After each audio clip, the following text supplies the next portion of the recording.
Friends, కాకరకాయని ఇష్టంగా ఎంతమంది తింటారో కమెంట్ చేయండి. ఇష్టం ఉన్న వాళ్ళైనా లేని వాళ్ళైనా ఒక్కసారి ఇలా ట్రై చేయండి. అస్సలు చేదనేదే ఉండదు, చాలా బాగుంటుంది. వేడివేడి రైస్లో కొంచెం నెయ్యి వేసుకొని ఈ ఉల్లికారాన్ని వేసుకొని తింటే సూపర్ ఉంటుంది. అంటే కాకరకాయ ఉల్లికారాన్ని వేసుకొని తింటే అస్సలు చేదనేది ఉండదు, కమ్మగా ఉంటుంది. మీకు ఒక్కసారి ట్రై చేయండి. Hi friends, welcome to Sri Ruchi vlogs. నేను మీ లావణ్య. ఈరోజు వీడియోలో కాకరకాయ ఉల్లికారం ఎలా చేయాలో చూపిస్తాను. ముందుగా లేత కాకరకాయలనే తీసుకొని, లేకపోతే ఇలా మీడియంగా ఉండేవైనా తీసుకొని ఆ పైన ఇలా అంతా పీల్ తీసేసేయండి. ఆ ముండ్లుగా ఉండేదంతా జూరేసుకొని ఇలా మీకు ఏ సైజులో కావాలైనా కట్ చేసుకోండి. నేనైతే ఇలా మీడియంగా కట్ చేసుకున్నా. కడిగేసి ఒక బౌల్లో వేసేసుకోండి. దీంట్లో కొంచెం పసుపు, ఉప్పు వేసి ఒక 10 నిమిషాలు ఊరబెట్టేసేయండి. బాగా మిక్స్ చేసిన తర్వాత దాంట్లో ఉండే నీరంతా కొంచెం బయటకు వచ్చి చేదు అనేది పోతుంది. చూడండి, ఇట్లా బాగా ఊరిన తర్వాత బాగా పిండేసేయండి వాటిని.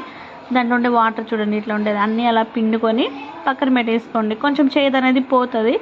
ఇప్పుడు ఒక కడాయి పెట్టేసుకొని ఒక 2 టేబుల్ స్పూన్లంతా ఆయిల్ వేసుకొని ఈ కాకరకాయలు మనం పిండుకున్నాం కదా, వాటిని ఇందులో పెట్టేసుకొని మీడియం ఫ్లేమ్లో పెట్టుకొని లేదా సిమ్లో పెట్టుకోండి. హై ఫ్లేమ్లో అస్సలు పెట్టకండి.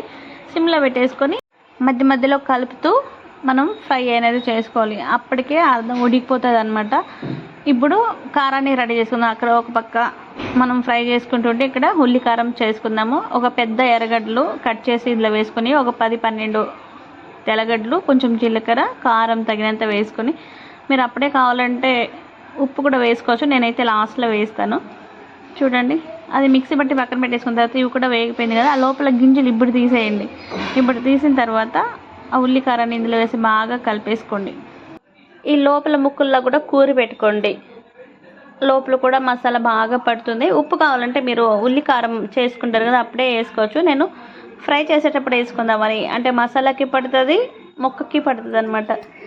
పక్కన పెట్టేసుకుంటే మనం దేంట్లో అయితే ఫ్రై చేసుకున్నామే అదే కడాయిలోనే కొంచెం ఆయిల్ వేసుకొని కరివేపాకు, ఆవాలు, జీలకర్ర, ఎండుమిర్చి, శనగపప్పు ఇవి వేసేసి కొంచెం ఫ్రై చేసేసుకొని ముందుగానే మనం కలిపి పెట్టుకున్నాం కదా ఆ కాకరకాయ ఉల్లికారాన్ని ఇందులో వేసేసుకొని మీడియం ఫ్లేమ్లో పెట్టేసుకొని కలిపేసుకోండి. ఉప్పు నేను ఇప్పుడు వేస్తున్నా. ఇప్పుడు వేస్తే మసాలాకి పడుతుంది, ముక్కకి కూడా బాగా పడుతుంది అనమాట. అంటే కాకరకాయకి సరిపోతుంది. ఇలా మధ్య మధ్యలో కలుపుకుంటూ మనం ఫ్రై చేసుకోవాలన్నమాట. మీకు గ్రేవీ టైప్ కావాలంటే కొంచెం వాటర్ వేసుకొని చేసుకోవచ్చు. ఫ్రై లాగా కావాలనుకుంటే ఇలా ట్రై చేయండి. అసలు కొంచెం కూడా చేదు ఉండదు. ఇంకొకటి, చింతపండు కొంచెం యాడ్ చేసుకోండి ఉల్లికారం చేసేటప్పుడు. ఆనియన్, తెల్లగడ్డలు, కొంచెం జీలకర్ర, కారం, చింతపండు కొంచెం యాడ్ చేసుకుంటే అసలు చేదు అనేదే ఉండదన్నమాట. చూడండి, ఇలా ఫ్రై చేసుకొని లాస్ట్లో కొత్తిమీర వేసి గార్నిష్ చేసుకోండి. వేడి వేడి రైస్లో వేసుకొని తింటూ ఉంటే ఇంకా 2 ముద్దలు తిందాం అనిపిస్తుంది, అంత బాగుంటుంది. ఒకసారి ట్రై చేయండి. చూసారు కదండి కాకరకాయ ఉల్లికారం ఎలా చేసుకోవాలో. చేదు లేకుండా కావాలనుకుంటే ఉప్పు, పసుపు వేసి ఇలా చేసుకోండి. అస్సలు చేదు అనేదే ఉండదు. ఉట్టిదే కూడా తినేయచ్చు, చాలా బాగుంది. అసలు కొంచెం కూడా చేదు లేదు. వేడివేడి రైస్లో ఒక ముక్క వేసుకుంటే ఎంత అన్నం కలుపుకోవచ్చునో, చాలా బాగుంటుంది. ఎక్కువ గ్రేవీ టైప్ కావాలనుకుంటే వాటర్ వేసుకొని చేసుకోవచ్చు అనమాట. చూడండి, తింటూ ఉంటే కమ్మగా ఉంది. కొంచెం నెయ్యి వేసుకొని తిన్నారంటే ఒక ముద్ద తినేదా 3 ముద్దలు తింటారనమాట. అంత బాగుంది. మరి ఇంకెందుకు ఆలస్యం, మీరు కూడా ట్రై చేసేయండి.